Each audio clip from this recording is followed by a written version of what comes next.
ሴቶች በባለቤትነት የሚያስተዳድሩበት፣ የፍቅር ጓደኛቸውን በነፃነት የሚመርጡበት እና ወንዶች ሁል ጊዜ ከእናቶቻቸው ጋር የሚኖሩበት ዓለም አስቡት። ሰላም የእሸት ሚዲያ ቤተሰቦች፣ ይህ የሰማችሁት ልብ ወለድ ታሪክ ይመስላል። ነገር ግን በቻይና ሩቅ ተራሮች ውስጥ የሞሶ ሕዝብ ለብዙ ክፍለ ዘመናት በዚህ አይነት መንገድ ኖረዋል።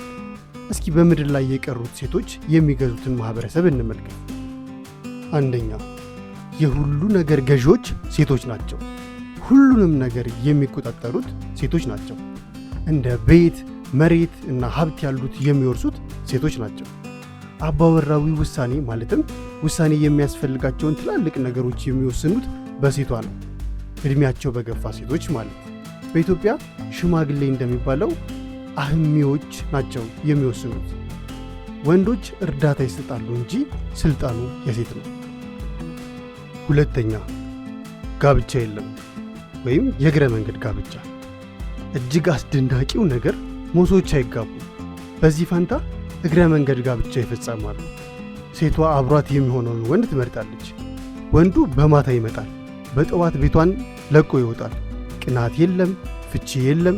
ግንኙነቱ የሚቀጥለው ሁለቱ እስከፈቀዱ ድረስ ብቻ ነው።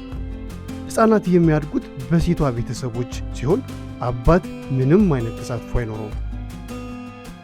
ሶስተኛ፣ ባል ወይም አባት የሚለው ቃል አይታወቅም።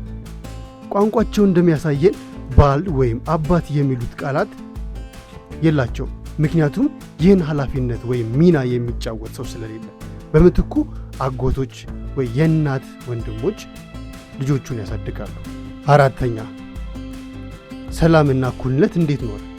በአስደናቂ ሁኔታ ስርዓቱ በጥሩ ሁኔታ መስራቱ ነው።